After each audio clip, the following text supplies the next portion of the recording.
मतलब लिखवा दिया था, लेकिन अब हम पहले यहाँ पे देख लेते हैं। तो ध्यान से सुनिएगा भाई, यहाँ पे क्लियर हो गया। मैं फिर आपको बता दूँ, पैडॉन या मृदा परिच्छेदी का क्लियर है क्या? मृदा के स्तरों के अध्ययन के लिए जो रिक्वायर्ड स्मॉलेस्ट 3D वॉल्यूम होता है उसको पैडॉन बोलते हैं। मृदा के विभिन्न स्तर जो है एक दूसरे के समानांतर क्षेत्रीय रूप से उपस्थित होते हैं। बात क्लियर सबको? ऊपर लीटर, लीटर पता है सबको, समझ में आ गया? लिखा हुआ अनअपघटित कार्बनिक मलबा जो मृत का आंशिक अपघटित पदार्थ हम क्या बोलते हैं? डब। पूर्णतः अपघटित लीटर जो है क्या कहलाता है? लिख लो कहीं पे, पूर्णतः अपघटित लीटर, जैसा लिखो ह्यूमस। पूर्णतः अपघटित लीटर,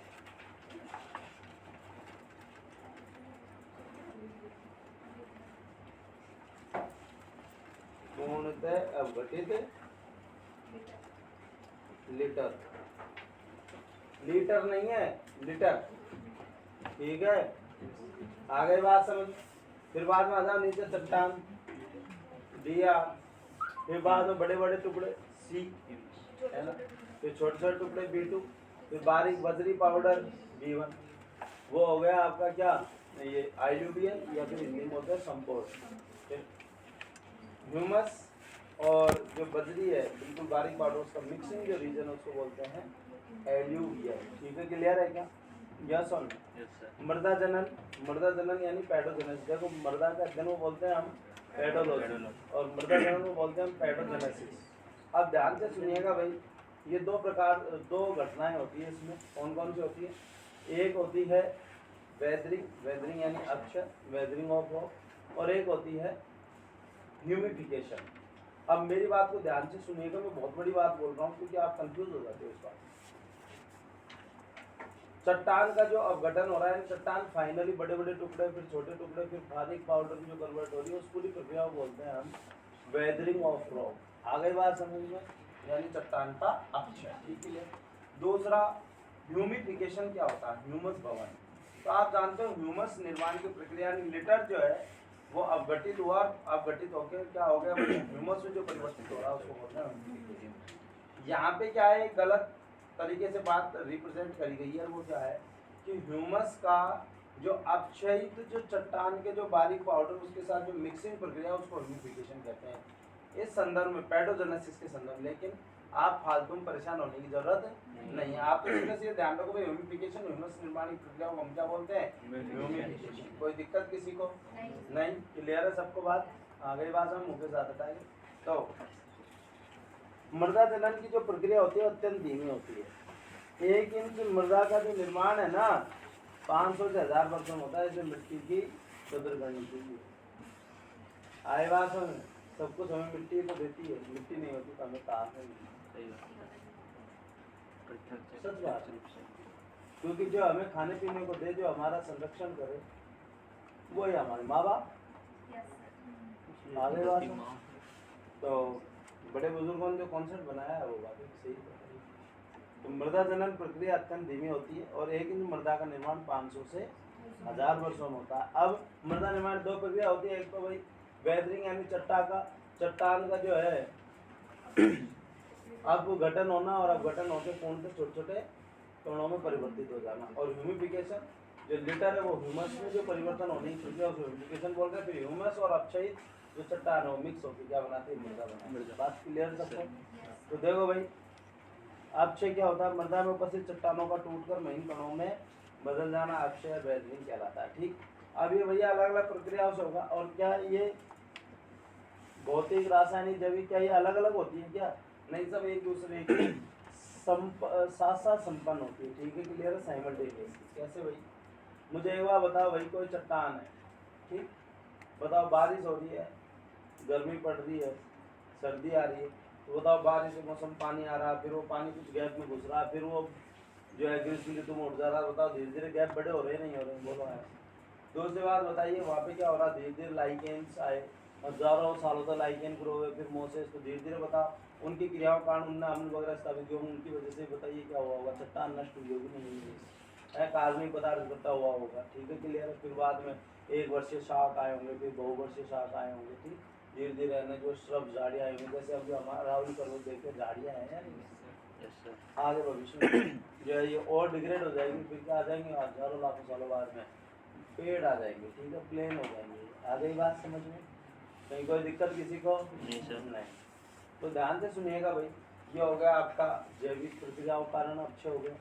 दूसरा रासायनिक, अब बताइए जब जैविक क्रिया होगी अम्ल वगैरह स्थापित करेंगे तो क्या होगा, ऑक्सीकरण वगैरह होगा नहीं होगा? यस और नो? तो देखिएगा भाई, हिम बर्फ वर्षा वायु की क्रिया ग्रीष्म व सर्द में परिवर्तन तथा नम में सूक्ष्म में परिवर्तन के कारण अब चौथाई आपको जरूरत है ही नहीं, सीधी सी बात है। जो पूरे साल भर जो ऋतुओं में परिवर्तन होते हैं वो कहीं ना कहीं उत्तरदायी है, क्योंकि तापमान वगैरह जो परिवर्तन होता है वर्षा वगैरह का। रासायनिक व ऑक्सीकरण, अपचयन, कार्बोनेशन, विलयीकरण अभिक्रियाओं द्वारा बताओ चट्टान के टुकड़े टूटेंगे नहीं टूटेंगे? बोलो आया। लाइकेन मोसेस आदि क्रियाओं का कारण बताओ कार्बनिक पदार्थ इकट्ठा होगा। दूसरा वो अम्ल वगैरह स्थापित करेंगे, जैसे अनुक्रमण वाली जो घटना होती है। आ गई बात समझ? कोई दिक्कत? ह्यूमिफिकेशन, अब यहाँ पे ह्यूमिफिकेशन देखो गलत लिखा हुआ है। क्या लिखा हुआ है कि जो अपक्षयित या वेदर्ड जो रॉक है उसके साथ ह्यूमस का मिश्रण होना जो है ह्यूमिफिकेशन का ना। आप सीधी सी बात ध्यान रखो, ह्यूमस भवन क्या होता है? ह्यूमस का निर्माण, ठीक, यानी लिटर जो है वो किसमें कन्वर्ट होगा? ह्यूमस में, और फिर बाद में क्या होगा, वो ह्यूमस जो है वेदर्ड रॉक के साथ मिक्स होकर मड्डा बनाता है, ठीक। आगे बात में तो परेशान होने की जरूरत नहीं, लेकिन हम आपको तो ये जो लिखा हुआ है इसलिए बता दे रहा हूँ, लेकिन ह्यूमिफिकेशन आप वही ध्यान रखो क्योंकि अगले चैप्टर में भी आएगा। तो अब हो चुकी चट्टान में ह्यूमस या कार्बनिक पदार्थ का मिश्रित होना, बात क्लियर है सबको? यस और नो? यह जैविक सक्रियता और पोषक चक्रण को प्रारंभ करने के लिए आवश्यक है या नहीं? मुझे एक बार बताओ भाई, ह्यूमस कैसे बनेगा बताइए? अवघटित जो कार्बनिक पदार्थ है उसका अवघटन सूक्ष्म जीवों द्वारा ही तो होगा, फिर बाद में वो पूर्णतः अवघटित होगा, यानी जो बहुलक है वो किस में कन्वर्ट होंगे? एक लक ह्यूमस बन गया। फिर ह्यूमस में भी वो है ना जो मोनोमर से एक लक है, उनमें से carbon, hydrogen, oxygen, nitrogen, phosphate वो सब अलग अलग निकालेंगे नहीं, मिनरलाइजेशन। तो बताइए जैविक क्रिया संपन्न हो रही है नहीं हो रही है? बोलो आया ना? और जब जैविक क्रिया होगी तभी तो जाके बताओ वो जो अपशिष्ट जो मृत कार्बनिक पदार्थ है उसमें जो पोषक तत्व थे वो अलग अलग निकल के आएंगे नहीं आएंगे, और तभी तो पोषण चक्रण प्रारंभ होगा। तो सीधी सी बात है, बताइए ह्यूमस भवन जो है वो जैविक प्रक्रिया और पोषण चक्रण के लिए अत्यंत आवश्यक घटना है या नहीं मृदा? बोलो हाँ या नहीं? तो जैव सक्रिय पोषण चक्रण प्रारंभ करने के लिए अत्यंत आवश्यक प्रक्रिया, बात क्लियर सबको? क्वेश्चन पूछा जाता है निम्न में से कौन सी प्रक्रिया जो है वो जैविक सक्रियता और पोषण चक्रण के लिए अत्यंत आवश्यक है? वो कौन है? ह्यूमिफिकेशन, ठीक क्लियर? ह्यूमस गहरे रंग का अपरूप पदार्थ है, अपरूप यानी एमोर्फस, जिसका कोई रूप नहीं हो भाई। उसकी आप कहो कि नहीं ऐसे होते हैं ह्यूमस के दाने, तो ऐसा नहीं कह सकते आप, ठीक है, कोई फिक्स नहीं। आगे बात है हल्का अम्लीय, हल्का अम्लीय होता है। आगे बात है छादी होता है अम्लीय होता है? हल्का अम्लीय। कोलोइडी, कोलोइडी मतलब जो दाने हैं वो इकट्ठे से रहते हैं, ठीक है क्लियर? आगे बात समझो। और पोषक पदार्थों से प्रचुर होते हैं, कोई दिक्कत किसी को नहीं ना? आगे बात समझ में? तो बताइए भाई मृदा में जैविक सक्रियता और पोषण चक्र में अत्यंत आवश्यक घटना क्या है? आगे बात समझ में? ह्यूमस क्या है बताओ? हल्का अम्लीय होता है, अत्यधिक अम्लीय, हल्का अम्लीय? हल्का अम्लीय। कोलोइडी प्रकृति का होता है, अरूप पदार्थ है, गहरा भूरा होता है, ठीक क्लियर है, तो गहरे रंग का होता है, और पोषक पदार्थों से। अब देखो मैं आपको बताऊं ह्यूमस का मुख्य कार्य बताओ, जैव भौगोलिक रसायन चक्र चलाना है या नहीं? यानी बायो जियोकेमिकल साइकिल। ध्यान से सुनिएगा, क्यों बताइए, ध्यान देखिएगा। प्रकृति में बताइए जो पोषक तत्व उपस्थित है कार्बनिक हो, बताओ चट्टानों में अयस्कों के रूप में है नहीं, सूक्ष्म जीवों के द्वारा ही आ रहे नहीं आ रहे? नाइट्रोजन जो है वातावरण में वो सूक्ष्म जीवों के द्वारा क्या हो रही है? स्थिरीकृत हो रही है, और फिर बताइए पादप को उपलब्ध हो रही नहीं, तो पादप भाग जो मर रहे हैं, जंतु भाग मर रहे हैं, फिर उनका अवघटन हो रहा नहीं हो रहा? बोलो आए?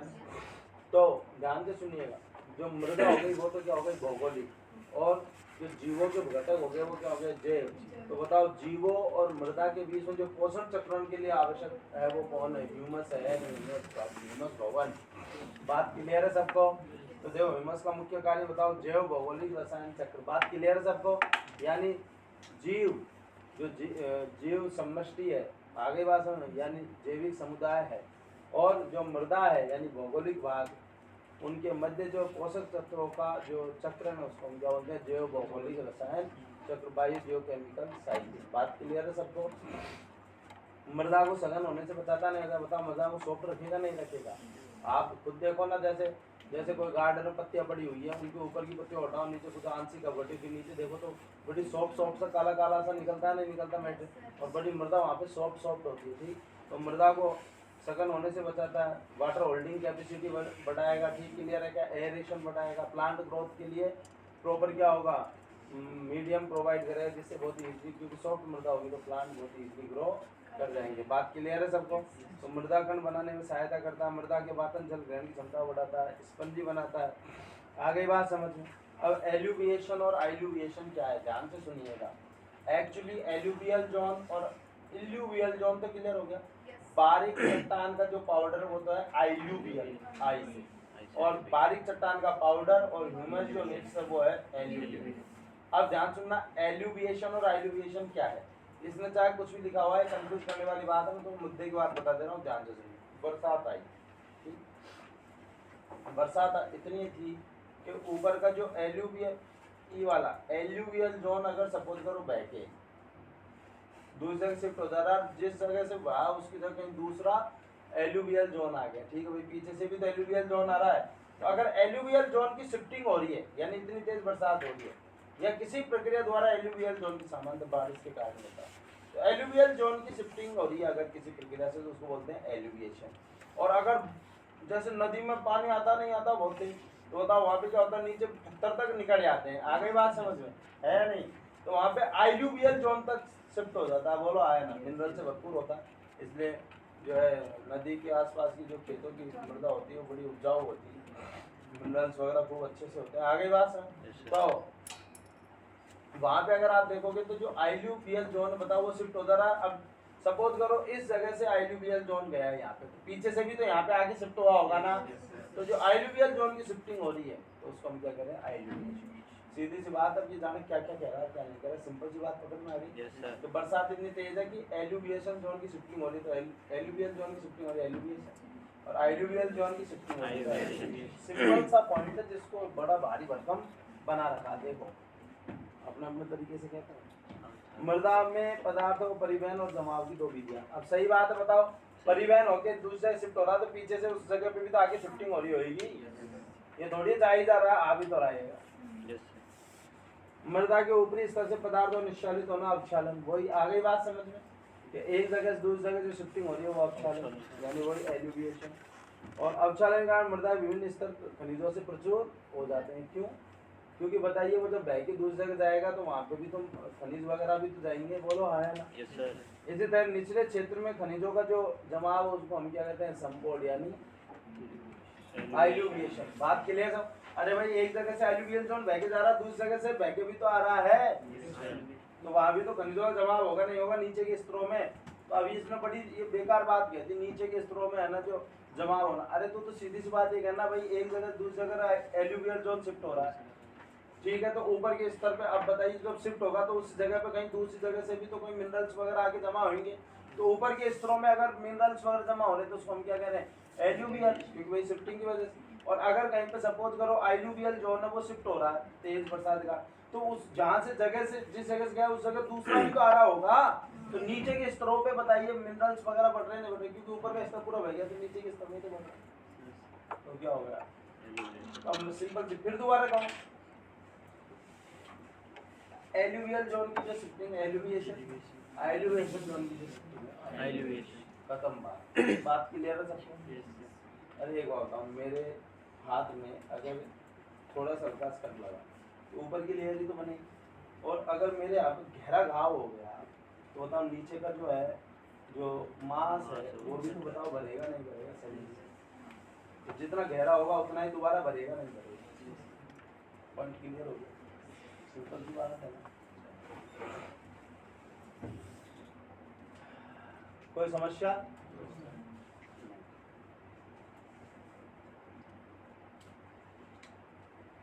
पादपों की वृद्धि के लिए सबसे सर्वोत्तम मृदा है ना, ये कुछ कॉमन सेंस के क्वेश्चन है।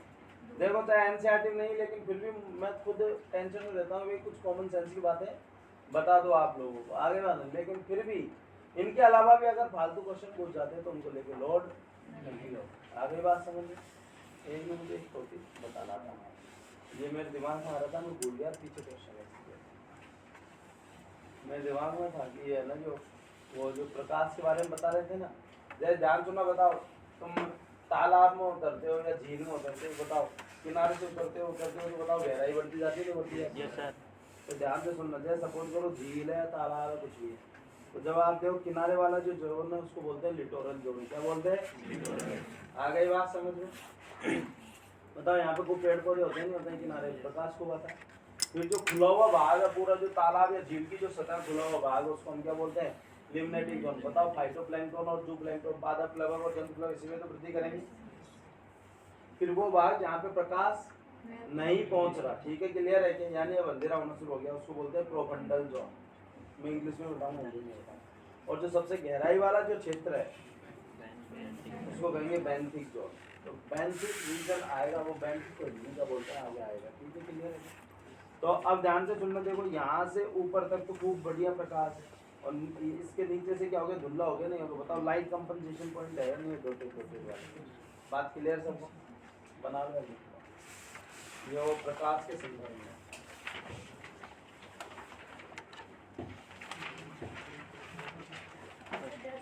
आज बढ़िया से फोटो खींच, मैं तो ये कह रहा हूँ, यहाँ से फोटो खींच, यहाँ गया खिंच जाएगी ना।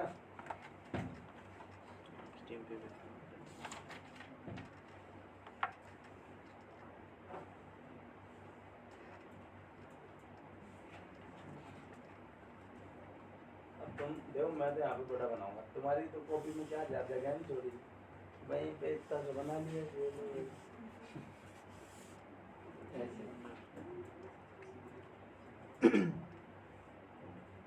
ठीक, ये हो गया लिटोरल, देख लो लिटोरल।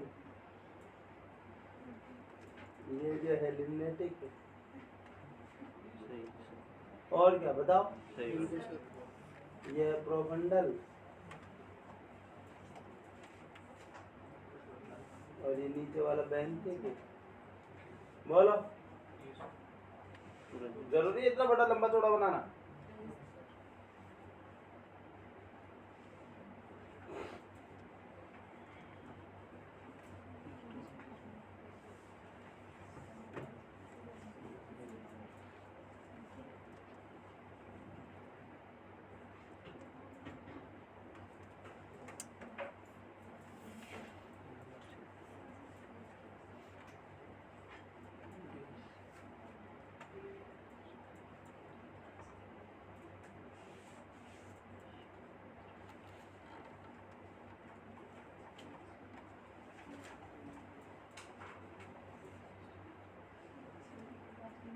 ठीक है जी। Yes sir.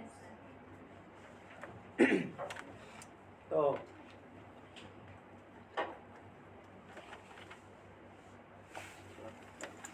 पादपों की वृद्धि के लिए सर्वोत्तम मृदा जो है दोमट मृदा यानी लॉम सॉइल, ठीक है, क्लियर।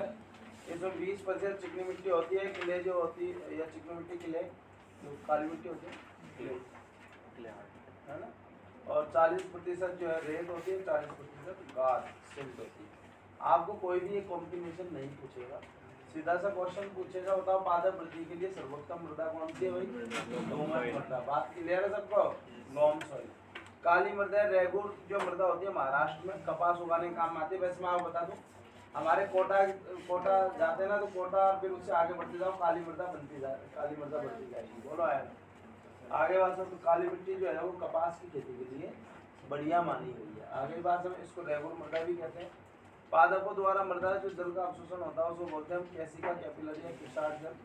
मृदा निर्माण के आधार पर जो है निर्माण के आधार पर मृदा जो है 2 प्रकार की होती है, ठीक है, रेजिडुअल सॉइल और ट्रांसपोर्टेड सॉइल। सुन लो काम की बात, अगर जिस चट्टान यानी जहाँ वेदरिंग हुई है, चट्टान डिग्रेड हुई है, वहीं पे अगर ह्यूमस मिक्स हो रहा है सेम साइड पे, सेम साइड जहाँ पे वेदरिंग हुई है वहीं पे ह्यूमस मिक्स हो रहा है, तो उसको हम कहेंगे रेजिडुअल सॉइल।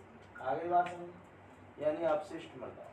और अगर ट्रांसपोर्टेड सॉइल, सपोज करो वेदरिंग तो कहीं और हुई और वो वेदर्ड मटेरियल जो है वो कहीं दूसरी जगह शिफ्ट हुआ और फिर वहाँ पे क्या हुआ, ह्यूमिफिकेशन हुआ, यानी वेदरिंग साइट अलग थी और ह्यूमिफिकेशन साइट अलग थी, यानी ह्यूमस मिक्स दूसरी जगह पे हुआ और वेदरिंग दूसरी जगह पे हुआ, तो उसको कहेंगे ट्रांसपोर्टेशन। अब वेदर्ड मटेरियल जो है वो देखो अलग अलग तरीके जा सकता है, वायु के द्वारा जा सकता है, जल के द्वारा जा सकता है, वो स्खलन के द्वारा जा सकता है, भूस्खलन होता नहीं होता है, और जो है लैंडस्लाइड वगैरह और जो है बर्फ पिघल रही है उसकी वजह से जा सकता है। बात क्लियर है सबको? तो अपशिष्ट या रेजिडुअल सॉइल चट्टान का अच्छा और ह्यूमिफिकेशन साइट जो है सेम, यानी सेम स्थल पे हो रहा है। बात क्लियर है सबको? और परिवहित मृदा एंड ट्रांसपोर्टेड सॉइल बताइए भिन्न स्थलों पर ये जो कार्य जो मैंने यहाँ पे सेम साइड बताया, ह्यूमिफिकेशन और वेदरिंग, अगर सेम साइड पे होता है तो वेदरिंग और डिफरेंट साइड पे होता है तो अपक्षयित पदार्थ का स्थानांतरण दूसरे स्थल पर तथा इस स्थल पर ह्यूमिफिकेशन। बात क्लियर है? अपक्षयित पदार्थ जो दूसरे स्थल पर जा रहा है और फिर वहाँ पे क्या हो रहा है, ह्यूमिफिकेशन हो रहा है, ह्यूमस मिक्स हो रहा है। तो देखो अब अगर वो जो वेदर्ड मटेरियल जल के साथ जा रहा है तो जलोढ़ मृदा, आपके लिए तो बड़ी आसान बात है, इंग्लिश वालों के लिए बड़ी वो है और इसलिए क्वेश्चन आता भी है, आता था। ठीक, तो जलोढ़ मृदा अगर जल के द्वारा जो वेदर्ड मटेरियल ट्रांसपोर्ट हो रहा, बात के लिए तो और बताओ सर्वाधिक उपजाऊ मृदा होगी नहीं, मैंने कहा ना नदियों के किनारों के आसपास मृदा बड़ी उपजाऊ होती है। बात क्लियर है सबको? दूसरा कोल्यूवियल मिश्रण मृदा, गुरुत्व के कारण इओलियन बातोड़ मृदा, तो ये एक तो जलोढ़ और एक बातोड़ का पूछ जाता है तो इसलिए में तो कोई दिक्कत नहीं है। एल्यूवियल और इओलियन ये दोनों पूछे जाते हैं, ठीक है। ग्लेशियल हिमनदीय मृदा, यानी अगर बर्फ पिघलने की वजह से, कोई दिक्कत किसी को नहीं, मौसम ही खराब है।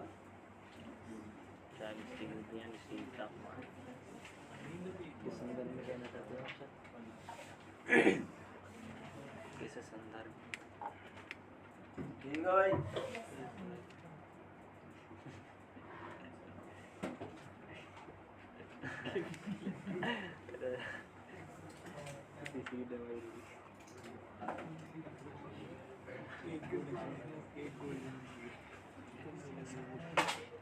ठीक है, क्लियर सबको? आ गई बात समझ में?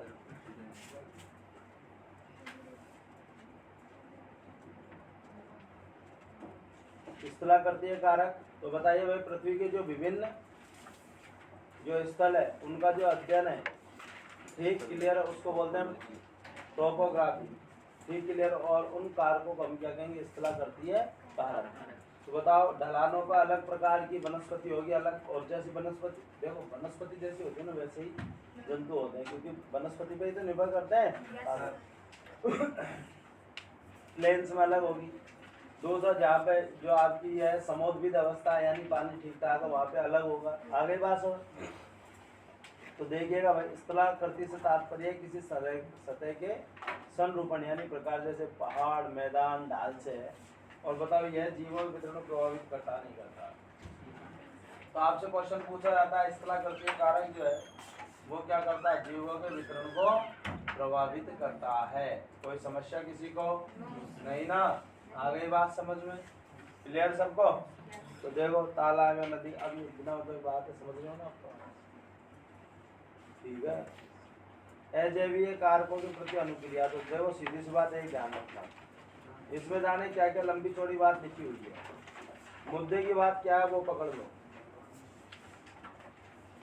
अजैवीय कारकों के प्रति अनुक्रिया, कुछ जीव तो क्या करते हैं, प्लीज सुनते जाइए, कुछ जीव तो क्या करते हैं, बाह्य वातावरण में कितना भी परिवर्तन हो जाए अपना आंतरिक वातावरण जो है नियत बनाए रखते हैं।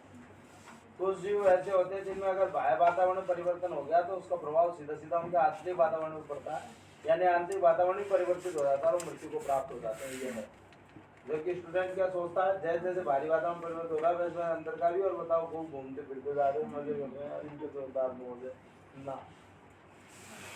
जैसा बाहर वातावरण में तुरंत परिवर्तन हुआ तो शरीर के अंदर का तापमान ठंडा हो गया, ठीक, अगर कम हुआ है, ज्यादा हुआ ज्यादा हो गया तो तुरंत काम तमाम हो जाएंगे। जैसे पादप है, मैं तो पादप की बात कर लेता हूँ। बताओ जो मरुद्भिद पादप है क्या वो समुद्रविद अवस्था में रह सकते हैं क्या? और जो आपके जो है शीतोष्ण क्षेत्र के पादप क्या मरुद्भिद अवस्था में रह सकते हैं क्या? नहीं रह सकते। बात क्लियर सबको? यस और नो? यहाँ कहानी पूरी हुई। दूसरी बात ध्यान से सुनिएगा, ये तो जो नियत बनाए रखते हैं अपने अंदर के कारकों जैसे तापमान, सांद्रता वगैरह, ठीक क्लियर। और कुछ जीव ऐसे हैं जो नियत नहीं बनाए रखते, बाहर के अनुसार परिवर्तित होते हैं। कुछ जीव ऐसे होते हैं जो कुछ सीमा तक तो कोशिश करते हैं, आ गई बात समझ, और फिर उसके बाद में क्या हो जाता है, मामला गड़बड़ हो जाता है। बात क्लियर है सबको? और कुछ जीव क्या करते हैं, उस जगह को ही छोड़ जाएंगे, अरे भग जाओ यहाँ पे। कुछ जीव क्या करते हैं, प्रसुप्त संरचनाओं का निर्माण कर लेते हैं, प्रतिकूल अवस्था आती है, जैसे मोटी भित्तियों के बीजाणु या जैसे पादपों में बीज वगैरह बनते हैं। आगे बात समझ, तो कैसे भी करके अपने आप को जिंदा बनाए रखता है। तो बताओ अलग अलग प्रक्रियाओं के द्वारा वो अपनी समस्याओं से निदान पाते हैं, नहीं पाते? बात क्लियर है सबको? यस और नो? तब समझ लो यार, खत्म बात। तो बताओ कुछ जीव समझता, पूरा पॉइंट ही यह है, मुद्दे की बात सुन लो आप। कुछ जीव क्या करते हैं, समस्थापन करते हैं। समस्थापन द्वारा अपने शरीर का तापमान और जो पराशरण सांद्रता, पराशरण नियमन वो बनाए रखते हैं, ठीक है? आगे बात समझ में। और कुछ जीव जो है उनमें ये नियमन नहीं होता, यानी समस्थापन नाम की घटना नहीं होती है। अच्छा, समस्थापन क्या हम प्राकृतिक प्रक्रियाओं द्वारा बनाते हैं? जैसे सपोज गर्मी में हमारे शरीर का तापमान बना रहे, बताओ शरीर से पसीना निकलता है नहीं निकलता है? दूसरा, हम दूसरी प्रक्रियाओं से भी, कृत्रिम रूप से भी समस्थापन मेंटेन करते हैं। प्राकृतिक तो है ही है, लेकिन सपोज अगर सर्दी लग रही है, अब तुम अगर गर्म कपड़े नहीं पहनो तो मामला गड़बड़ हो जाएगा। रात में रजाई नहीं ओढ़ोगे तो बताओ कब कपा के हो गया काम तमाम। आ गई बात सब? दूसरा, गर्मियों में बताओ आप एसी चला रखे हो, कूलर चला रखे हो, बताइए, तो कृत्रिम तरीके से भी तो अपना समस्थापन मेंटेन कर रहे हो ना। प्राकृतिक रूप से तो हो ही रहा, लेकिन कृत्रिम पतले कपड़े पहन रहे हो, गर्मियों में मोटे कपड़े पहन रहे हो, सर्दियों में मोटे कपड़े पहन रहे हो, उसके द्वारा कर रहे हो। गर्मियों में आप है ना जो कूलर, एसी, पंखा चला के पतले कपड़े पहने कर रहे हो। बात क्लियर सबको? मुद्दे की बात सुन लो। अलग अलग प्रकार की प्रक्रिया जिसके द्वारा जीव अपने आप को मेंटेन करता है, ठीक। पहला, एक होते हैं रेगुलेटर, नियामक। नियामक जो होते हैं वो अपने बाह्य वातावरण में कितना ही परिवर्तन हो, अंदर का तापमान और पराशरण सांद्रता नियत बनाए रखते हैं। जैसे तुम्हें कितने ताप पे ले जाओ, तुम्हारे शरीर का तापमान फिक्स रहेगा। चाहे तुम्हें कैसे ही पानी में डाल दो, तुम्हारे अंदर की सांद्रता फिक्स रहेगी, ठीक। क्लियर है क्या? तो स्तनी और पक्षी, स्तनी और पक्षी जो है नियामक है। कुछ बहुत ही कम निम्न वर्टिब्रेट और इनवर्टिब्रेट, बहुत ही। आप नीचे नहीं देखोगे, बंद करो मोटी, आप फिर सुनना ही नहीं चाहते हो, आप नीचे देखते हो, चेक करते हो। मैं बताऊंगा ना फिर बाद में, मैं तो याद करवाना चाहता हूँ आपको। तो सभी स्तनी और पक्षी, बहुत कम लोअर वर्टिब्रेट, इनवर्टिब्रेट नियामक। अच्छा, कन्फर्मर, संरूपक। तो कन्फर्मर क्या होता है, जैसा बाह्य वातावरण परिवर्तन होता है वैसा ही अंदर का वातावरण भी परिवर्तित कर लेते हैं। अब आप क्या सोचते हो, ग्राफ में है ना सीधी लाइट जा रही है, जैसे जैसे बाहर का हो रहा है अंदर, यार इनके बढ़िया है ना, तो फिर तो बाद में फिर क्या होना चाहिए, फिर तो वो हर जगह उपस्थित होने चाहिए ना, क्योंकि दिक्कत ही नहीं है। आपने अभी तक यही तो समझा उसको मतलब, लेकिन अंदर की अब दूसरी बात सुनो जो आज सुबह से बता रहा हूँ आपको, चौथी बात। पादप जो है वो संरूपक होते हैं, कन्फर्मर। तो बताओ पादप क्या है, जो सपोज करो एक विशिष्ट जलवायु के अंदर अनुकूलित पादप वो हर जगह मिल जाएगा क्या? नहीं, क्यों? क्योंकि वो जीवित रह ही नहीं सकता। आगे बात समझ में। जबकि नियामक जो है हर जगह मिल सकते हैं, जैसे बताओ हम इंसान, स्तनी बताओ हर जगह मिल रहे हैं, नहीं मिल रहे? तो ध्यान से सुनना, संरूपक जो है बाह्य वातावरण में परिवर्तन हो रहा है वैसे वैसे अंदर का परिवर्तन होगा। इसका मतलब क्या है कि बाह्य वातावरण में जैसे ही परिवर्तन होगा, अंदर के शरीर के तापमान और पराशरण सांद्रता पे प्रभाव आता है, वो तुरंत मृत्यु को प्राप्त हो जाते हैं, ये नहीं वो जिंदा रहेंगे। बात क्लियर है सबको? तो अब सभी पादप और 99.9% जंतु, तो अधिकांश सभी पादप और अधिकांश जंतु यानी 99.9% जो है जंतु वो संरूपक है, कन्फर्मर। काली, स्तनी, पक्षी और बहुत ही कम लोअर वर्टिब्रेट, इनवर्टिब्रेट जो है वो, क्योंकि एनसीईआरटी का लूप छोड़ती है, कोई उसका टेंशन लेने का काम नहीं करती, ठीक, तो इसलिए उसे थोड़ा सा लिख के भेज दिया, नहीं तो वही स्तनी और पक्षी, ठीक है। आगे बात है, तो ये नियामक होते हैं। तो बताओ भाई, क्यों नहीं उद्विकास के दौरान नियामक प्रकृति को अपनाया गया? क्यों नहीं उद्विकास के दौरान नियामक प्रकृति को अपनाया गया? इसलिए नहीं अपनाया गया क्योंकि नियामक प्रकृति यानी समस्थापन करने के लिए बहुत ज्यादा ऊर्जा खर्च करनी पड़ती है। आगे बात, ये ऊर्जा भोगी प्रावस्था है। तो बताइए, अगर किसी की दम अगर सपोज करो, किसी को अगर 50,000 रुपये मिलते तो 50,000 तो खर्च करेगा, किसी को 1 लाख मिलते तो 1 लाख खर्च करने की दम रखता है, किसी को 2 लाख मिल रहे तो 2 लाख खर्च करेगा, किसी को 2 करोड़ मिल रहे तो 2 करोड़ खर्च करने की बात रखता है। बोलो आया। तो अब ये निम्न जीव थे, तो आपके मन में सवाल उठेगा कि क्यों नहीं है ना, जो उद्विकास के दौरान ये नियामक हो गए, समस्थापन क्यों नहीं अपनाया जिससे हर जगह उपस्थित रह सकते थे, एक सीमित जगह ही नियत रह गए। तो इन्होंने फिर जब ऊर्जा उत्पादन और ऊर्जा खर्च समस्थापन बनाए रखने के लिए ऊर्जा खर्च का हिसाब लगाया तो देखा कि ऊर्जा खर्च बहुत ज्यादा होती है। आ गई बात समझ में? तो जब वो खर्चे का हिसाब लगाया ऊर्जा खर्चे का, तो क्या रह गए, समरूपक रहना ही पसंद किया। जैसे मैं आपको बता दूं, चकचूंदर स्तनी है, बहुत छोटे आकार की होती है। ये आपकी जो है क्या नाम है, जो हमिंग बर्ड होती है, सनबर्ड, हमिंग बर्ड, बहुत छोटे आकार की होती है, पक्षी। ये नियामक है। बताओ, इनका आकार छोटा है नहीं। दूसरा मुझे बताइए, सरफेस टू वॉल्यूम रेशियो, पृष्ठ क्षेत्रफल से आयतन अनुपात, जैसे जैसे आकार छोटा होता जाएगा, बताइए पृष्ठ क्षेत्रफल आयतन अनुपात बढ़ेगा नहीं? बढ़ेगा। पृष्ठ क्षेत्रफल से आयतन अनुपात बढ़ेगा क्योंकि आकार की व्युत्क्रमानुपाती होता है। तो मुझे एक बार बताओ, जो ये ज्यादातर जो, क्योंकि अधिकांश जंतु बाकी सब तो छोटे जीव रह गए, तो बताओ पृष्ठ क्षेत्रफल तुलना में आयतन अनुपात बहुत ज्यादा है या नहीं है? तो बताओ पृष्ठ क्षेत्रफल ज्यादा अवेलेबल है या नहीं? तो पृष्ठ क्षेत्रफल ज्यादा अवेलेबल है, तो बताओ हीट लॉस और हीट गेन बहुत ज्यादा होता नहीं होता? क्यों? क्योंकि पृष्ठीय सतह का ही तो रोल है पूरा, हीट लॉस और हीट गेन।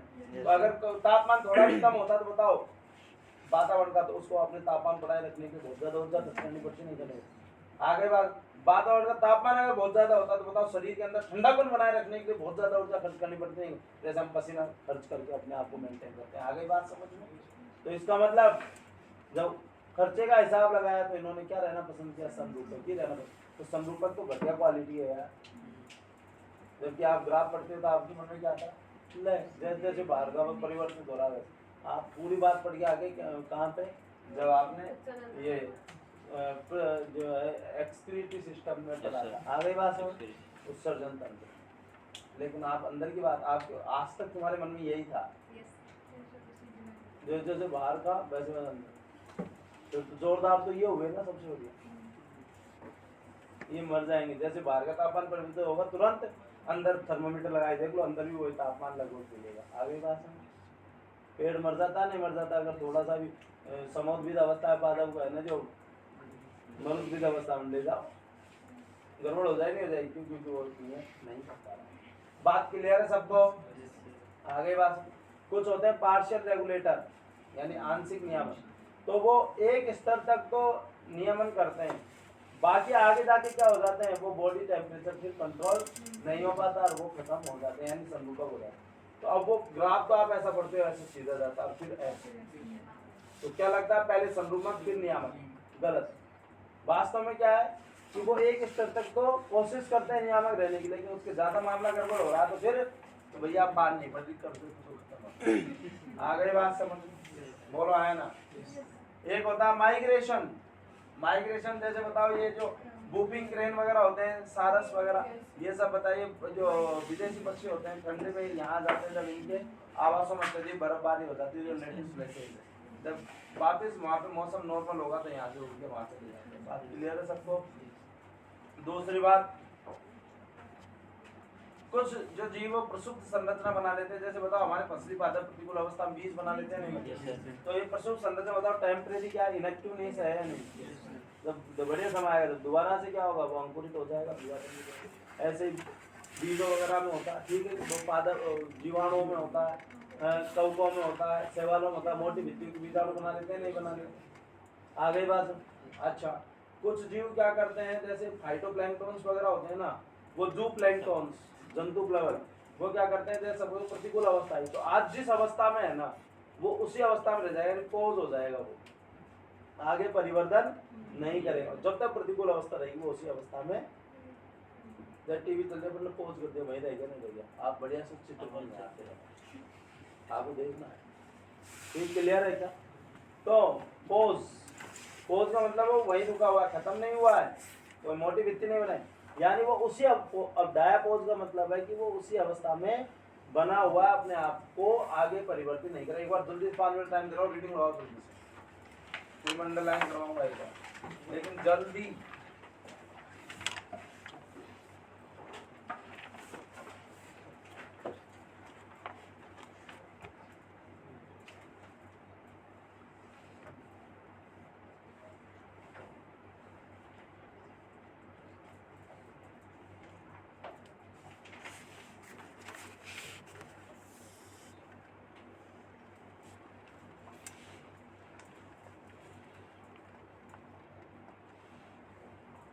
पंद्रह बीस दिन लग जाएंगे सर, वेबसाइट रीड करना अभी परेशान मत करो, अभी तो मैं आपको करो।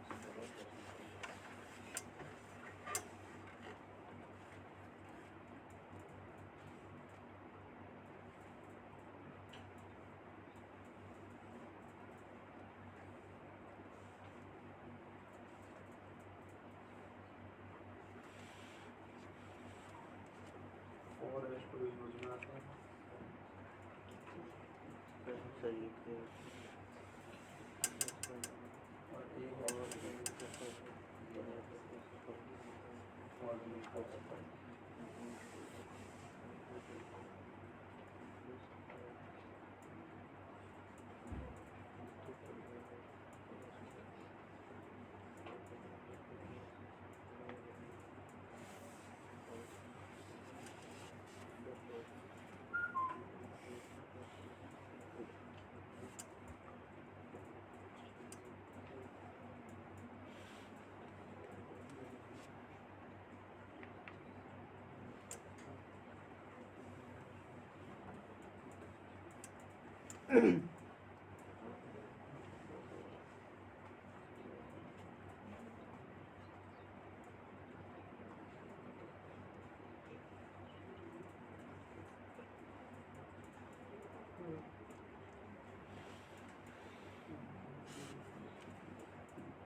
हो गया क्या? नहीं सर। यार हो जाए तो बोल दिया करो, इतना टाइम थोड़ी है अपने पास। ये तो तुम्हें है ना जो है मान लो कंगाली हो रखी है, फिर भी है ना जो आटा भी गीला हो गया, पर खिचड़ी में रोटी बना के मैं खिलवा रहा हूँ, वो स्थिति तो हो जाए तो तुमने बोला करो भाई इतना थोड़ी देते हैं। क्लियर है सबको? तो पूरी कहानी वही समझ में आई नहीं आई? तो हाँ, तो जीव को अपने आंतरिक पर्यावरण यानी एक प्रक्रिया जो समस्थापन कहलाती है की स्थिरता बनाए रखने का प्रयास करना चाहिए, भले ही बाह्य पर्यावरणीय परिस्थितियां उसके समस्थापन को बिगाड़ना चाहे। आंतरिक समस्थापन क्या होता है भाई? कार्य के और कृत्रिम साधन दोनों की सहायता से मेंटेन होता नहीं होता।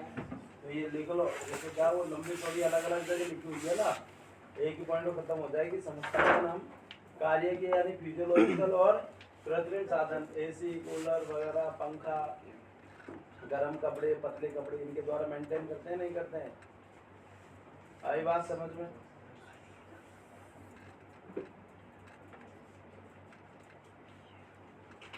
ठीक, ये पूरी कहानी वही है ना?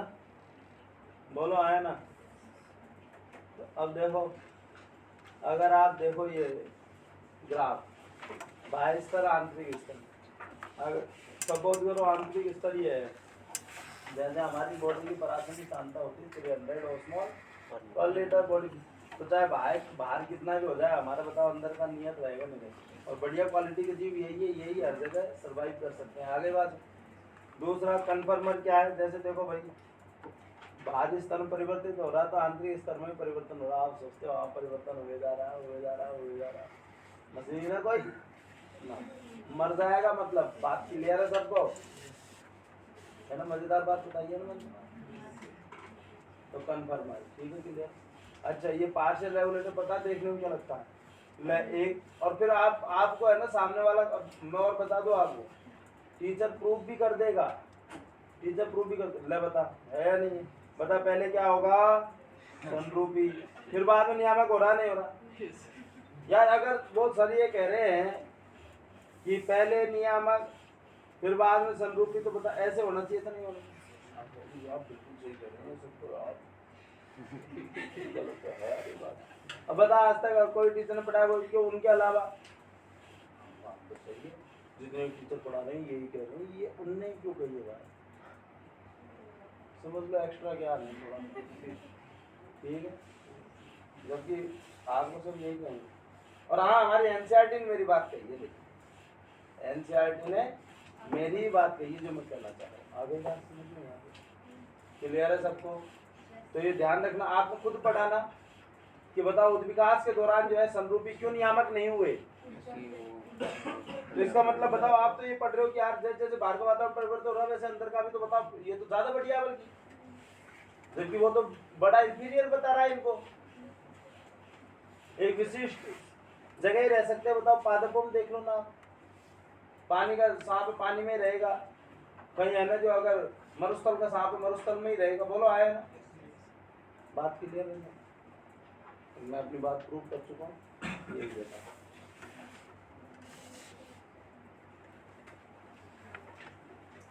तो नियमन करना यानी रेगुलेट, बताओ सभी पक्षी और स्तनधारी, बहुत थोड़े निम्न कशेरुकी व अकशेरुकी या लोअर वर्टिब्रेट, बहुत ही कम सभी स्तनी व पक्षी, ठीक है, क्लियर है।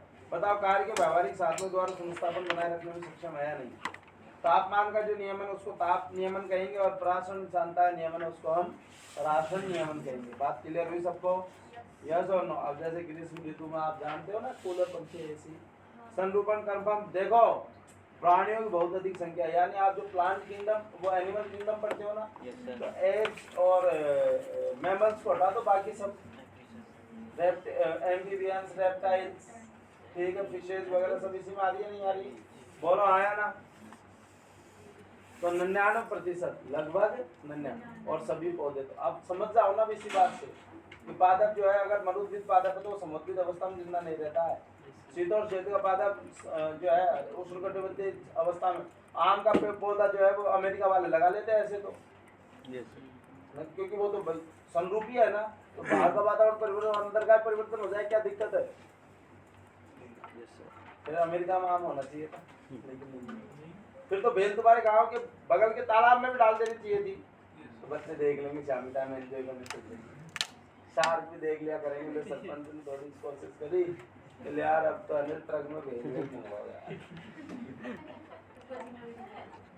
लेकिन ऐसा संभव नहीं है। बात क्लियर है सबको? लगभग सभी पौधे बताइए स्थिर आंतरिक पर्यावरण नहीं बनाए रह सकते। उनके शरीर अब ये है ना जो शारीर वारीर ये तुम समझ जाओ है ना मिसप्रिंटिंग है, ठीक है। शरीर का तापमान परिवेश के तापमान के साथ बदलता रहता है क्या उनका काम तमाम हो जाता है। जलीय प्राणियों में शरीर के जल तरल की पराशर सांद्रता परिवेश जल की पराशर सांद्रता के अनुसार बदलती है। तो बदलते रहते फिर तो हर जगह घूमे आए फिर ऐसा नहीं है। ये प्राणी पादप बताओ साधारणतः समरूपी होते नहीं होते यानी समस्थापन नहीं होते। आपको बताएंगे कि विशेष वगैरह मैं आपको फिर बता दूं वहाँ पे बता दूसरा ज्ञान दे सकते हैं। एक्टिविटी सिस्टम बताओ वो आपको क्लोराइड और वो पंप वगैरह पढ़ाए है ना पोटेशियम वगैरह बताओ उसके द्वारा वो अंदर जाता है। वो अरे यार वो अंदर जाके गड़बड़ कर रहा है भाई, नहीं तो सब जगह घूमने चाहिए थे ना। मैं तो एक मुद्दे की बात कर रहा हूँ, ज़्यादा बढ़िया क्वालिटी होनी चाहिए थी। ये तो कह रहा है कि विकास दौरान इन्हें क्यों नहीं अपनाया क्योंकि ये बड़े लोभी प्रकृति के थे, इनकी दमी नहीं थी ऊर्जा खर्च करने की, बड़े कमजोर है या नहीं। बताओ पत्तियां पृष्ठीय क्षेत्रफल बहुत ज्यादा बढ़ा रही नहीं बढ़ा रही, तो पत्तियों द्वारा हीट लॉस और हीट गेन बहुत ज्यादा होता है नहीं होता? मामला गड़बड़ हो गया, ठीक है। चलो देखो संरूपी नियामक बनने के लिए क्यों विकसित, देखो जीव के लिए स्थिर आंतरिक पर्यावरण के लाभ को देखते हो, यानी इसका मतलब स्थिर पर्यावरण जो है वो ज्यादा लाभदायक है या नहीं है? अरे लिखा हुआ नहीं लिखा हुआ। जीव के लिए स्थिर आंतरिक पर्यावरण के लाभ को देखते हो आपके मन में एक प्रश्न उभर सकता है, वैसे उभरा नहीं था इतना उभराया है कि समरूपी नियामक बनने के लिए क्यों विकसित नहीं हुए बताओ। नियामक तो ज्यादा बढ़िया है। समरूपियों ने नियामकों जैसी क्रियाविधि विकसित नहीं की क्योंकि, तो अब देखो सीधा याद आओ क्यों नहीं। अनेक जीव जैसे विशेषकर मंजोरू श्रू ठीक है छोटी वाली भी क्रिया होती है और गुंजन पक्षी वही हमिंग बर्ड मुंह के साथ हटा के जैसे छोटे प्राणियों के लिए ताप नियमन व पराशर नियमन क्रियाविधि ऊर्जा के संदर्भ में अत्यंत खर्ची थी। तो ताप हानि व ताप लाभ बताए पृष्ठीय क्षेत्रफल का कार्य है या नहीं? कार्य प्रकार्य करो। अच्छा बताओ मंजोरो गुंजन पक्षी क्या है, संरूपी या नियामक? यही तो गलती कर रहे हो नालायक हो यार। नियामक ये क्या कह रहा है कि ये इसने उदाहरण दिया है कि जो छोटे जीव है ना जो ये मंजोर वगैरह स्तनी और ये जो पक्षी हमिंग बर्ड ये नियामक है, लेकिन इनका आकार बहुत छोटा है तो इस वजह से क्या होता है ऊर्जा बहुत खर्च करनी पड़ती है इनको नियामक बनने में। तुम फिर क्या समझ रहे हो यार? तुम क्या पढ़े हो फिर बाद में, क्या पढ़ रहे हो फिर तुम बाद में? ये क्या कहना चाह रहा है ये समझ में नहीं आ रही क्या तुम्हें? अरे क्या कह रहा है समरूपी नियामक बनने के लिए क्यों विकसित नहीं हुए? क्यों नहीं हुए एक उदाहरण दे रहा हूँ। इसलिए कि जैसे मंजोरू और ये जो गुंजन पक्षी बहुत छोटे आकार के हैं तो पृष्ठीय जैव आयतन का अनुपात बहुत ज्यादा है तो इनमें ऊर्जा बहुत खर्च करनी पड़ती है इनको नियामक बने रहने के लिए। तो जब और अन्य जो जीव है इसलिए वो विकास नहीं हुआ उनका। तो ये तो वो तो जानता है ना, वो तो जानता है। और मैंने जो पूछा इसका मतलब वो जानता है कि है ना जो बच्चा क्या करेगा। अच्छा मंजूर वो उसमें पड़ गया है। अच्छा अरे ये तो रेगुलेटर है भाई। वाह रे वाह। कौन कंफर्म है बोल रहा है?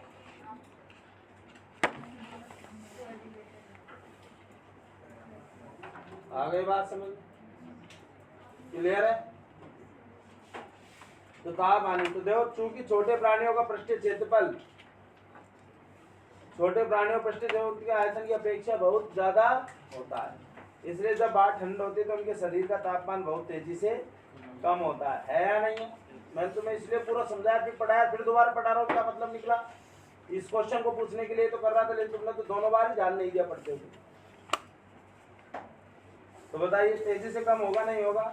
तो बताओ उनके शरीर की ऊष्मा बहुत तेजी से कम, इसलिए उपापचय द्वारा शरीर की ऊष्मा उत्पन्न करने में काफी ऊर्जा खर्च करनी पड़ती है। यह मुख्य कारण है कि बहुत छोटे प्राणी बिरले ही ध्रुवीय क्षेत्रों में पाए जाते हैं। इस प्रकार तो देखो बहुत छोटे प्राणी ध्रुवीय क्षेत्रों में बहुत कम पाए जाते हैं। क्यों? क्योंकि शरीर का तापमान वगैरह नियंत्रित करने के लिए बहुत ऊर्जा खर्च करनी। तो आपसे पूछे शुरू और ये हमिंग बर्ड वगैरह है, सनबर्ड वगैरह, ये कौन से क्षेत्रों में पाए जाएंगे? ये आपके उष्णकटिबंधीय क्षेत्रों में पाए जाते हैं। क्यों? क्योंकि शरीर का तापमान लॉस बहुत ज्यादा होता है और उष्णकटिबंधीय क्षेत्रफल में वर्ष भर लगभग एक समान ही पर्यावरण रहता है। बात क्लियर है सबको? आई बात समझ में? इस प्रकार विकास के क्रम के दौरान आंतरिक पर्यावरण बनाए रखने लागत और लाभ का विचार किया जाता है। ठीक क्लियर है? अब आप ये बताओ उन्होंने सोची क्या सर ये? अरे मतलब जैसा खर्च हो रहा था उसके हिसाब से उनकी औकात देख ली उन्होंने। तो कुछ जातियों ने नियमन की क्षमता विकसित कर ली, लेकिन सीमित परास वाली पर्यावरणीय परिस्थितियों में, जिसके आगे वे केवल संरूपण है। तो बात क्लियर है क्या? जैसा मैं आपसे कह रहा हूँ कि एक नियत जो पर्यावरणीय परिस्थिति वहां तक तो वो क्या नियामक है, उसके आगे क्या पार नहीं पड़ रही तो फिर वो क्या हो गया? संरूपी। जबकि आप क्या सोचते हो कि एक निश्चित अवधि तक तो संरूपी और फिर नियामक। अरे ऐसा नहीं। क्या कह रहा है? ये सही कह रहा है कि एक नियत पर्यावरणीय परिस्थिति को संरूपण वो नियामक कर सकते हैं, उसके आगे जाके उनकी औकात नहीं है भैया, पार नहीं पड़ रही, अब वो क्या हो गए? संरूपी और मामला खत्म। बात क्लियर है सबको? तो देखो, तो कुछ जातियों ने नियमन की क्षमता विकसित कर ली, लेकिन केवल सीमित परास वाली पर्यावरणीय परिस्थिति, जिसके आगे केवल संरूपण। बताओ, आंशिक या सीमित नियामक कहते हैं, नहीं कहते हैं पार्शियल रेगुलेटर या लिमिटेड रेगुलेटर? नहीं ना। बताओ, यदि दबाव भरी भारी परिस्थितियां स्थान विशेष में अथवा केवल थोड़ी देर के लिए, तो बताओ जीव के पास जीवित रहने के लिए अन्य दो विकल्प है, प्रवास और निलंबन। आ गई बात समझो? तो अगर थोड़ी देर के लिए है या कुछ समय के लिए, महीने 2 महीने के लिए, ठीक है, तो प्रवास करना समझ गए? अस्थायी रूप से बताओ, अपने जो आवास है उनसे कहाँ चला जाता है? दूसरे आवास में चला जाएगा, नहीं चला जाएगा? बोलो है ना? बात क्लियर हुई सबको? यस और नो? दूसरा, निलंबित करना। अब बहुत से बच्चे तो ये भी पूछते हैं, सर ये जो सारस आते हैं भारत में कौन सी जगह आते हैं? अरे बहुत सारी जगह जाते हैं। उदाहरण में केवला देव, भारतपुर। आ गई बात समझ में? पीछे क्वेश्चन में वो भी डाउट भेजते हैं यार, कैसे बात करेगी? सच में यार कॉमन सेंस लगाना चाहिए, है नहीं? बेसिक बात है। अच्छा, निलंबन करना, ध्यान सुनना। सपोज करो प्रतिकूल अवस्था आई, निलंबन कैसे कैसे होता है सुनिएगा। सस्पेंड, निलंबन। कुछ पादप तो क्या करते हैं बताओ? जो फसली पादप होते हैं, एक वर्षीय पादप, वो प्रतिकूल अवस्था में बीज का निर्माण कर लेते हैं, नहीं कर लेते? बताओ बीज जो है वो क्या है? सूक्ष्म संरचना है। कुछ शैवाल और कवक वगैरह बताइए, मोटी भित्ति बीजाणु बना लेते हैं, बताइए सूक्ष्म संरचना है या नहीं? बोलो है ना?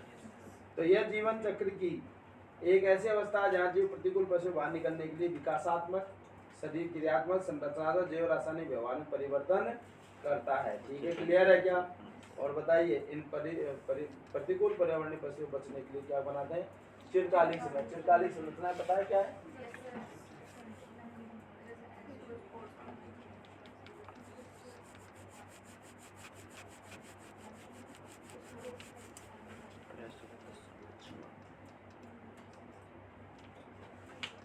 प्रशुद्ध संरचना।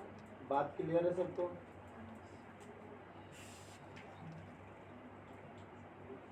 कोई दिक्कत? प्रतिकूल परिस्थितियों में जीव बचे रहने, जीवाणु, कवक, निम्न पादप, शैवाल, मोटी भित्तियों बीजाणु बनाते हैं। उच्च पादप प्रतिकूल अवस्था में बचे रहने के लिए बताइए बीज। आ गई बात समझ में? और वानस्पतिक प्रजनक पता है क्या होती है?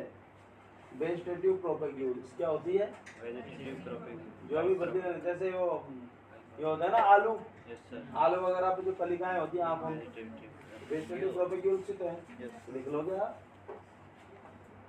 ये संरचना उत्पन्न करते हैं। ये संरचनाएं अनुकूल परिस्थितियां होने पर बताओ अंकुरित होकर नया पादप बनाते नहीं बनाते? बताओ, आलू अभी भी अंकुरित हो रहा है, तुम्हारे घर में रखा रहेगा, और आलू तुम घर में भर के ला के रखो तो भी खराब नहीं हो रहा।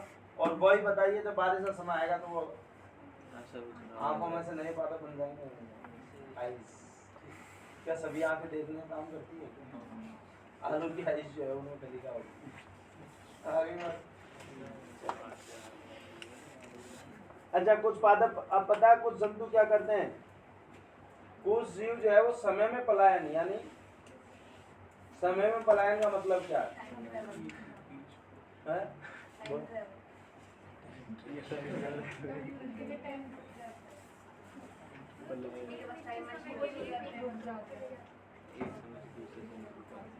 हो गया, सुनो, कुछ जीव जो है वो क्या करते हैं, जब प्रतिकूल अवस्था आती है, जैसे सपोज करो कोई बढ़िया व्यापारी था, बिजनेसमैन था, घाटा चला गया, कहाँ वो ऑडी में घूमता था, रात उसको साइकिल पे चलना पड़ता, बुरा वक्त था उसका, लेकिन हिम्मत नहीं हार रहा है, अच्छा समय आएगा तो दोबारा मेंटेन करना। तो उस बुरे वक्त को वो बताइए, वहाँ तो उसके नौकर चाकर होते थे, आज वो कहीं किसी दूसरी नौकरी कर रहा है, बुरा वक्त काट रहा नहीं काट रहा, समय को काटना, बुरा वक्त काटना, ठीक है कि नहीं? समय तो चल रहा है, समय रुका नहीं है, जीवन भी चल रहा है उसका, लेकिन बताओ खर्चे बहुत सीमित हो गए। जहाँ रोजाना के वो 50,000 खर्च कर देता था, वो आज 5 रुपये भी खर्च नहीं कर रहा है या नहीं? नमक मिर्ची से रोटी खा रहा है, जिंदा रहने की आ गई बात है। जितनी जरूरत है थोड़ा बहुत खा लिया, काम चल रहा है। इसी तरीके से ध्यान सुनना, जो जीव होते हैं वो भी क्या करते हैं, जब प्रतिकूल अवस्था आती है तो वो अपनी जो दैनिक जो जीवन की क्रियाएं उनको बहुत कम कर देते हैं, जिन और दैनिक जीवन की क्रियाएं जब बहुत कम कर देंगे तो ऊर्जा बहुत कम खर्च होगी, नहीं होगी, सुस्त पड़े रहेंगे, चुपचाप थोड़ा सा खा लिया, चुपचाप पड़े रहो। जो नॉर्मली जहाँ 10 रोटी खाता है, सपोज करो वहाँ आधी रोटी में काम चलना, चुपचाप पड़े रहो, क्योंकि एनर्जी करनी आ गई बात है। तो वो अगर सर्दी में हो रहा है तो उसको कह रहे हैं हाइबरनेशन, और गर्मियों में हो रहा था एस्टिवेशन। जैसे मैं आपको बता दूं, बताओ मेंढक वगैरह जो गर्मियों में नीचे जमीन में दसवाते नहीं, जब बारिश में तो उछल कूद करते घूमते हैं, उछल कूद करने के लिए ऊर्जा चाहिए भाई, तो अनुकूल अवस्था जब आएगी तो खूब बाहर निकलेंगे। लेकिन बताइए गर्मी के मौसम में नीचे जमीन में धसे हुए नहीं धसे। बहुत सारी मछलियाँ जो होती है ना, वो कुछ मछलियों वीडियो वगैरह देखते हैं फेसबुक, वो कीचड़ में घुसी रहती है, ठीक, जरूरी तो नहीं मछली तो पानी में रहती, लेकिन वो बता अपने आप को, अब जरूरी नहीं सारी, कुछ मछलियाँ बताइए वो अपने आप को जिंदा बनाए रहे, चुपचाप पड़ी हुई नहीं कभी फालतू तैराकारी करी नहीं, आगे बात हम जनन वगैरह कुछ नहीं करिए, अपने आप को बचा। आगे बात स्नेल, वो अपने जो खोल के अंदर घुसा रहता है, थोड़ा बहुत खा लिया, चुपचाप पड़ा हुआ। बारिश का मौसम आएगा तब अपने जनन वगैरह से संबंधित कार्य करेगा, बोलो आया ना। तो यह है आयवन। तो शीत ऋतु, पलायन नहीं किया कहीं पे, वहीं की वहीं है, समय नहीं रुका है, समय चल रहा है। बस अपनी दैनिक क्रियाओं में जो ऊर्जा खर्च हो रही थी, जो खर्चे थे वो बहुत कम कर दिए, केवल अपने आप को जिंदा बनाना। जैसे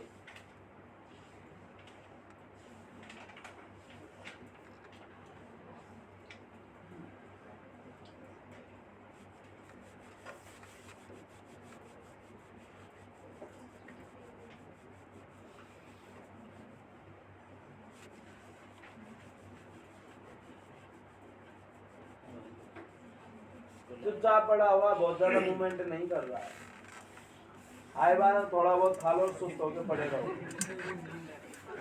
नींद नहीं आ रही है, हाइबरनेशन है, सर्दी के टाइम पे होता है। अपनी बॉडी एक्टिविटीज को बहुत कम कर लेते हैं, ये बहुत इनएक्टिव स्टेट। देखो ये इनएक्टिव स्टेट बताइए, यस और नो, यानी बहुत ज्यादा हाई फाई मूवमेंट नहीं कर रहे हैं, चुपचाप पड़े रहते हैं अपने, बाहर बर्फबारी हो रही है, चुपचाप बैठे रहते हैं, ये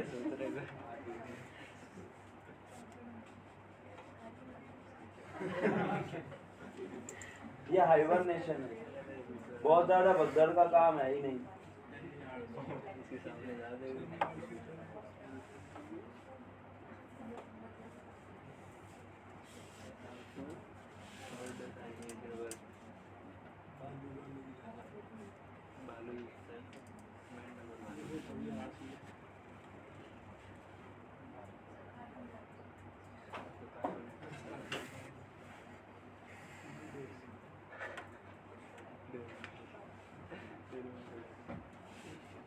ये देखो इसने पड़ा हुआ है ना चुपचाप, बहुत कम इनएक्टिवनेस। ठीक, देखो इसमें देख सकते हो हाइबरनेशन, जैसे बर्फबारी हो रही है नहीं हो रही, अब ये क्या होगा, ये avoid damage of low temperature in winter, यानी वो चुपचाप इनएक्टिव स्टेट पड़ा रहेगा, थोड़ा बहुत अपने खाने की चीज़ें इकट्ठे कर ली, खा रहा है और बाकी ज़्यादा मूवमेंट नहीं कर रहा।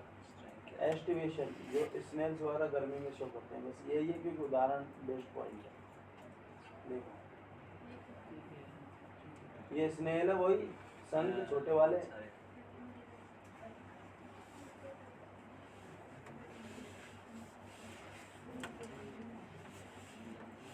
ये देखो ऐसी मछलियाँ निकाली जाती है उसमें, ये गर्मियों में बताओ नीचे घुसी रहती नहीं, उसमें चुपचाप, बहुत ज़्यादा मूवमेंट नहीं करती है, बहुत ज़्यादा मूवमेंट नहीं करेगी।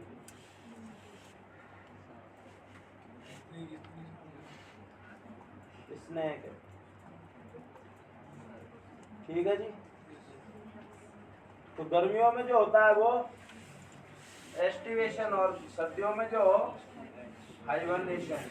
तो भालू, भालू का उदाहरण किसमें, हाइबरनेशन। और घोंगे और मछलियाँ, सभी मछलियाँ नहीं, कुछ मछलियाँ, बताइए क्या है, एस्टिवेशन। तो समय में पलायन, कोई पलायन नहीं कर रहा है, समय चल रहा, बुरा वक्त काटा जा रहा है, बात क्लियर है सबको।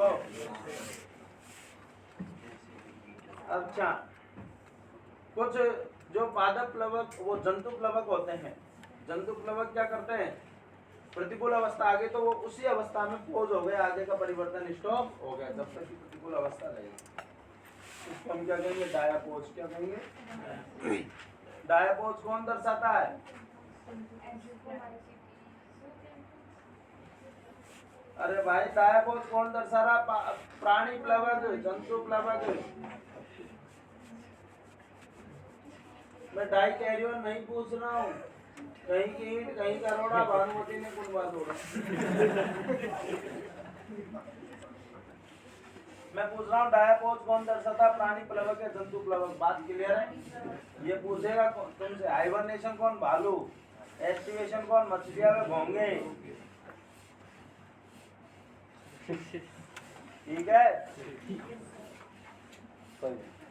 अनुकूलन, 100 बातों की एक बात ध्यान से सुन लो,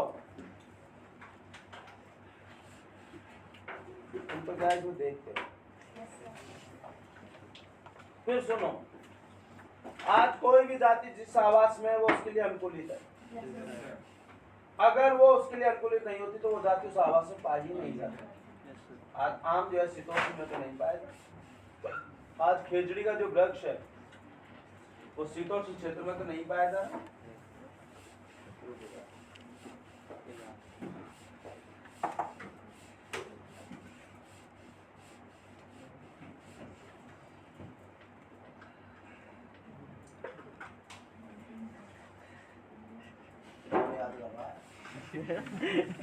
कोई ना कोई खरीद होगा, कोई याद नहीं, पानी की कमी हो गई तो श्रिंक हो रहा था सिस्टम, इसलिए हमें झटके लगे और ओ कोई याद कर, कोई कर रहा होगा। चलो तो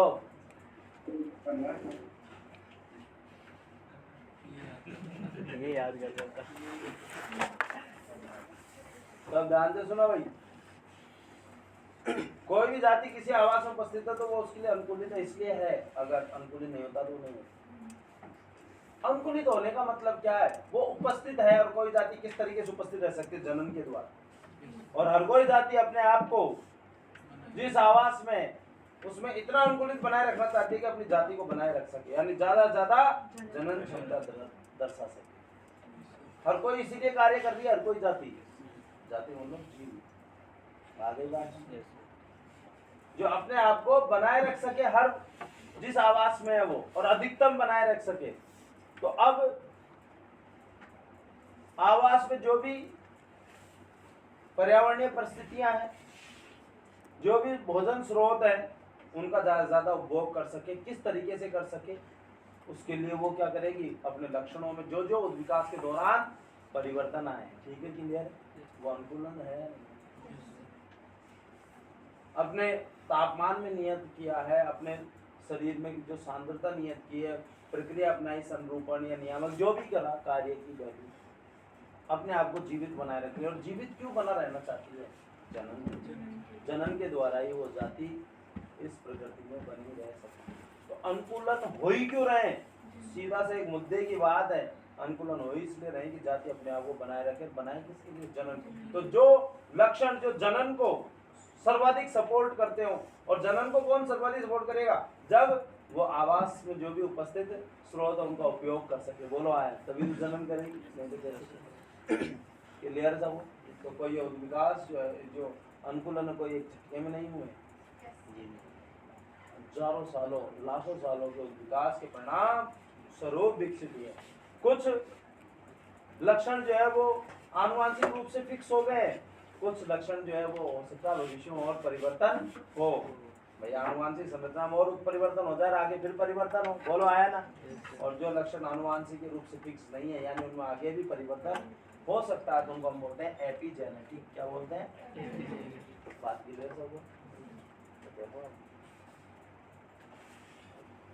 जीव का कोई ऐसा गुण आकार के कार्य के व्यवहारिक जो जीव को अपने आवास से जीवित बने रहने और जनन करने योग्य बनाए, उसको हम क्या बोलते हैं? अनुकूलन। बात क्लियर है सबको?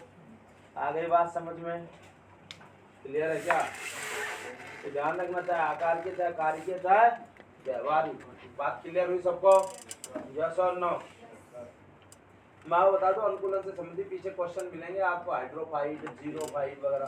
परेशान होने की जरूरत है नहीं, जो पहले तो कहा अब वो हटा देगा। तो अनेक अनुकूलन लंबे समय की विकास यात्रा यानी विकास के परिणाम स्वरूप विकसित हुए नहीं और आनुवांशिक रूप से स्थिर। हालांकि कुछ आनुवांशिक हालांकि स्थिर नहीं रह सकते, क्योंकि आनुवांशिक लक्षणों में परिवर्तन होता नहीं होता। तो जो उनको हम बोलते हैं एपिजेनेटिक। जो भी कहानी है उसको काट कूट दो, ये कर दी होगी तुमने। अब कौन कौन से ध्यान से सुनना। कंगारू रैट अपने जीवन में पानी नहीं पीता। जो बसा है ना, उसके ऑक्सीकरण से CO2 एस्टर उत्पन्न होती है और उसी उपाधि जल का उपयोग करता है। ठीक है, ठीक। एलन फ्लून में अलग से डिस्कस करूंगा, एलन बर्जमैन वगैरह, जॉर्डन स्कूल। दूसरा, कुछ जो जीव है वो अत्यधिक उच्च तापमान पे भी पाए जाते हैं। अत्यधिक उच्च तापमान पे, जैसे ये आपके आर्कीबैक्टर थर्मोएसिडोफाइल। क्या थर्मोएसिडोफाइल पाए जाते हैं? क्या यूबैक्टीरिया पाए जाते हैं? टैग डीएनए पॉलीमरेज किससे मिलता है? थर्मोसेप्टिकल और थर्मोकेपिटिकल जीव बैक्टीरिया है।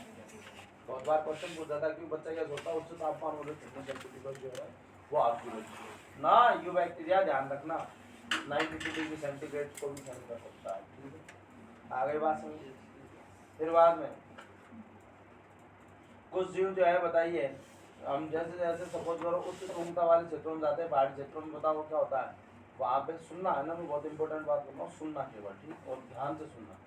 जब हम उच्च तुंगता वाले क्षेत्रों में जाते हैं, ऊंचाई वाले क्षेत्रों में, तो वायुदाब कम होता है। वायुदाब कम होता है तो हवा की स्पीड बढ़ती है और हमें सांस लेने में दिक्कत आती है। हम सोचते हैं ऊपर चल रहे हैं, थक गए, नहीं, ऑक्सीजन हवा की स्पीड बढ़ गई और ऑक्सीजन अंदर नहीं जा रही है, जिस वजह से शरीर में ऊर्जा नहीं बनी, क्योंकि अंतिम इलेक्ट्रॉन रहेगी कौन है? ठीक है। जी मिचला था कुछ लोगों का, पहाड़ी क्षेत्रों में जब जाते हैं उल्टी उल्टी की शिकायत होने लगती है, लेकिन थोड़ी देर बाद में क्या होता है? सही हो जाता है। क्यों? क्योंकि जो लो ऑक्सीजन टेंशन है वो क्या करता है? किडनी के ऊपर एक ग्लैंड है, उसका नाम क्या है? जिससे हेमेटोपोइटिक हार्मोन सिक्रेट होता है। एड्रिनल ग्लैंड के ऊपर भी एक ग्लैंड है।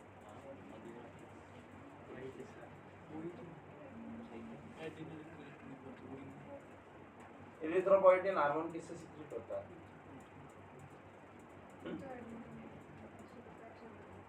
जाके पढ़ना, ठीक है।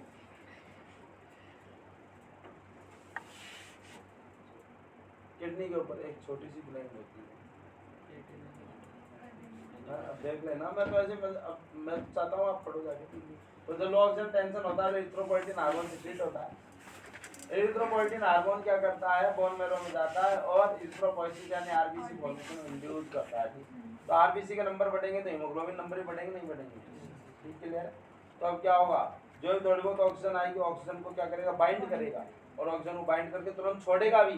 तो स्टूडेंट एक गलती करता है यहाँ पर, वो क्या करता है? हीमोग्लोबिन की O2 बंधन क्षमता बढ़ जाएगी ना, हीमोग्लोबिन ही बहुत ज्यादा बना दिए, अब वो क्या करेंगे, थोड़ी बहुत जो भी ऑक्सीजन आएगी उसको पकड़ेंगे तुरंत छोड़ेंगे, पकड़ेंगे तुरंत छोड़ेंगे, यानी O2 बंधुता कम हो जाती है हीमोग्लोबिन की। बात क्लियर है सबको? आई बात समझ में? O2 बंधुता घटती है, बढ़ती नहीं है, तो स्टूडेंट यहीं पे गलती करता है। बात क्लियर है सबको? तो जो ग्राफ आपने वो हिल्स वगैरह के पढ़े होंगे, ग्राफ वगैरह, है ना, तो उनमें जो ग्राफ जो है O2 बंधुता का, जो हीमोग्लोबिन का जो ग्राफ है वो क्या होता है, नीचे की तरफ आ जाता है, यानी कम होता है, और बढ़ता है तो ऊपर जाता है। बात क्लियर है सबको?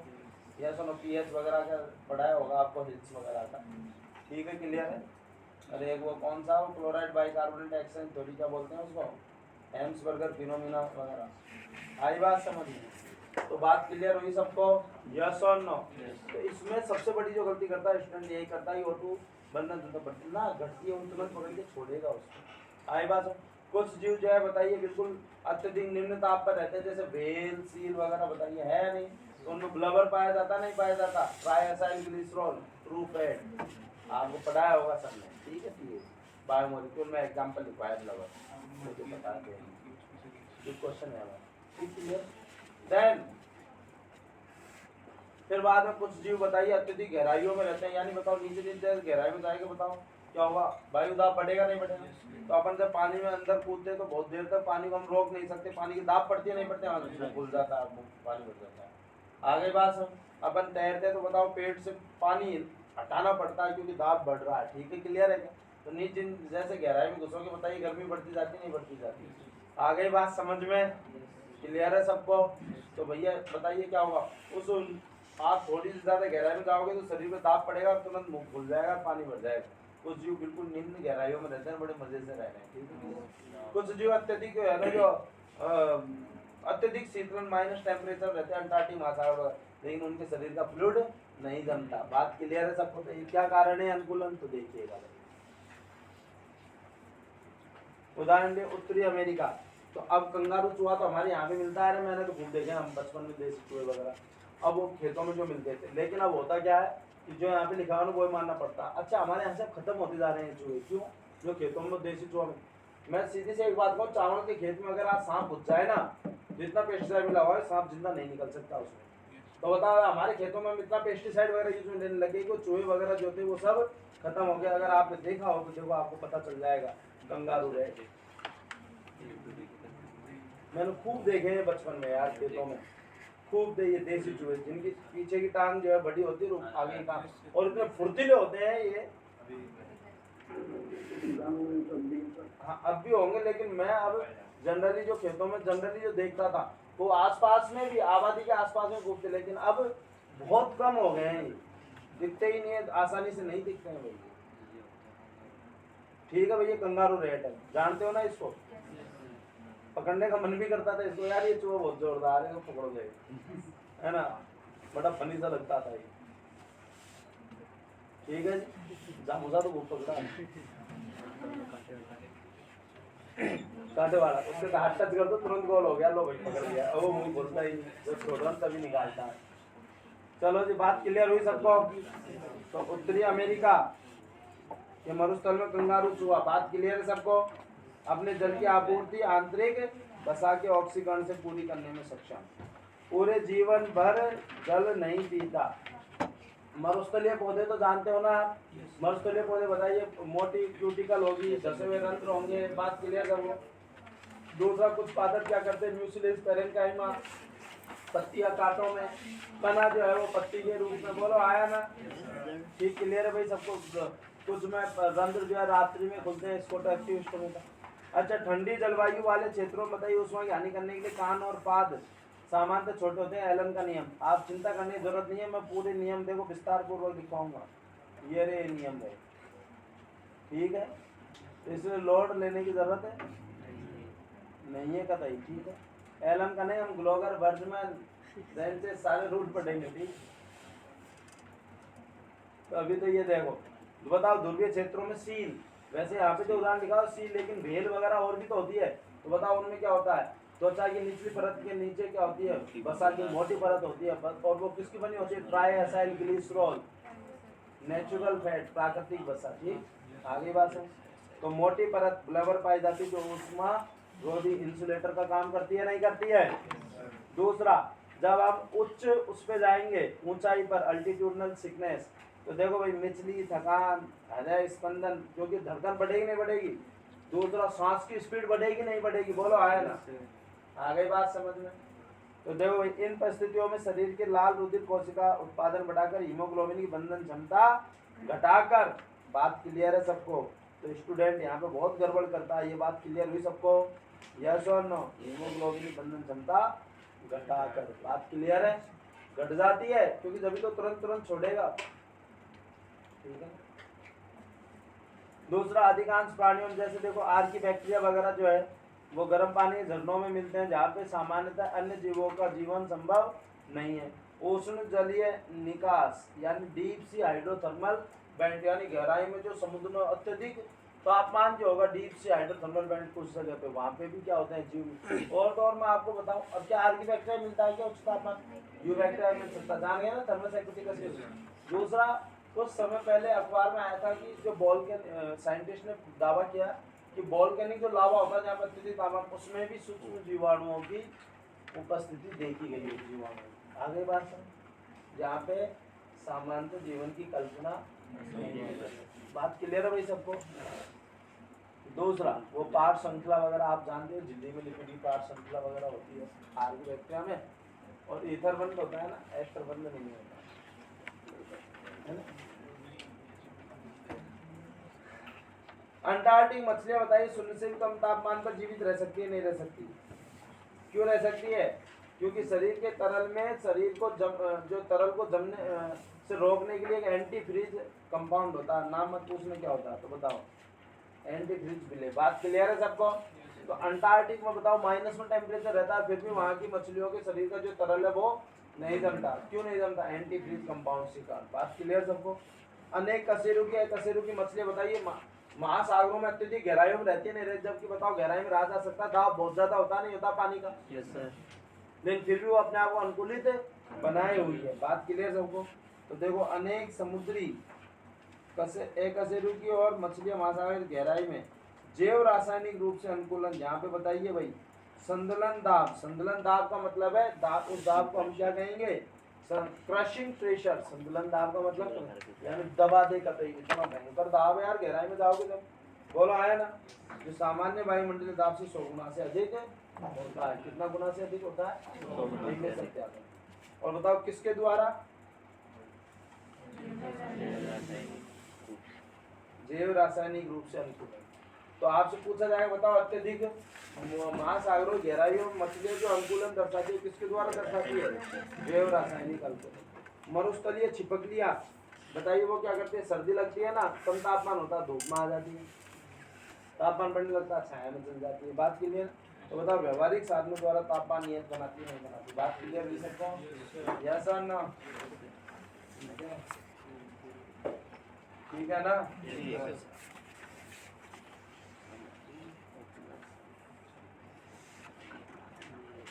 स्क्रीनशॉट लो।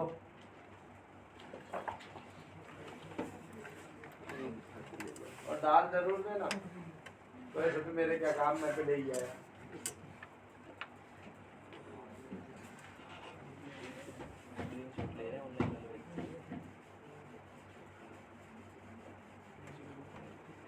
हो गया?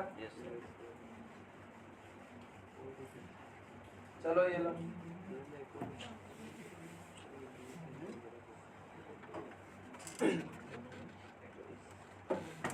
ठीक है,